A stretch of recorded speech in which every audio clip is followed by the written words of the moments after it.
let's get right into the new developments in the war in Israel, developments that are taking place in the Middle East and right here in New York. Israel has demanded, with criticism from many quarters, that more than 1 million Palestinians evacuate northern Gaza, a sign that a ground invasion may be imminent. Scores of frightened citizens are now packing their belongings and trying to head south, many in the darkness of night as power has been cut off in the Gaza Strip. And as we approach sundown here in New York, it's been a day of keep your eyes open. This after Hamas proclaimed this a day of rage and urged people to focus on Jews.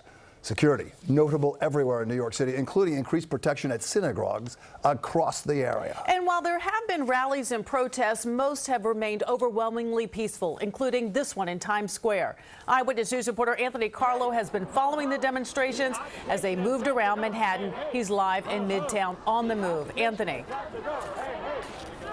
Sade, Bill, the people here protesting and standing in support of Palestine, they've left Times Square, and as you can see, they've headed down 42nd Street here. They're carrying signs. One of them, Palestine will be free. And one of the biggest messages they are spreading today, resistance does not mean terrorism. Nearly 2,000 people flooding Times Square in support of Palestine. Palestine will be free. Palestine will be free. The message resounding, and according to them, never heard loud enough. What we are here today to say is that the intention of that genocidal violence is to break the spirit and to break the resistance of the Palestinian people, but it will not be broken. Free, free Palestine! Students at Baruch College in prayer before marching to Times Square to unite in resistance to what they call oppression. Many in the crowds condemning the killing of civilians, but they also condemn complicity in what they say has been the slaughter of the Palestinian people for decades. I don't like killing of children, but our children and our family have been murdered for 75 years. None, zero time. Like, nobody came out and said, oh, why Israel, why do you do that? The accusations during this global day of action that the U.S. and Israel are a war machine. Not received well by counter-protesters, supporters of Israel shouting back at the Times Square protest, days after Hamas massacred Israeli civilians, and now Gaza prepares to endure more of the wrath of the IDF. I see a valley of death of people who want to murder and kill and only see blood, yeah? And I walk in peace because God is with me.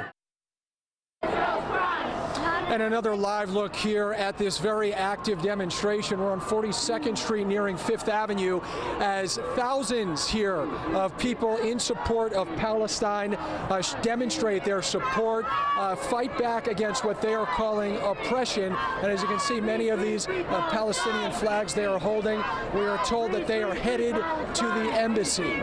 This has been a massive showing of support, and we continue to follow these protesters as the demonstration continues again down 42nd. We're live in Midtown. Anthony Carlo, Channel 7, Eyewitness News. And a peaceful march as well. Anthony, thank you for that. You've seen those live pictures overhead from Newscopter 7. We want to check in with Shannon Sohn, who is in Newscopter, get her perspective on this protest that's unfolding right now. Shannon?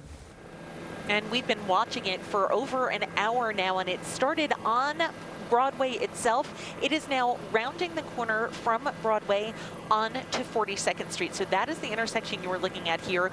Broadway is still packed with people that have to make that turn to get on to 42nd Street. They're heading east on 42nd Street, heading towards the Israeli consulate over on 2nd Avenue. So they are now approaching Avenue of the Americas. We just want to show this to you because they've been calling it a day of rage, but this peaceful protest has been just that, peaceful for the most part. A few arrests earlier in the day, but at this point there were only 2. We do want to show you on this side of the street, you've got a small contingent of Israeli supporters. 42nd Street is what's separating them from this pro-Palestinian rally. Again, hard to see from this picture because so many are still on 42nd Street, but as they make their way towards Avenue of the Americas, this is several thousand strong at this point. They're actually crossing over Avenue of the Americas as we speak, as they make their way to the consulate, but there's plenty of police officers here keeping the peace, but so far everything has been going just according to plan.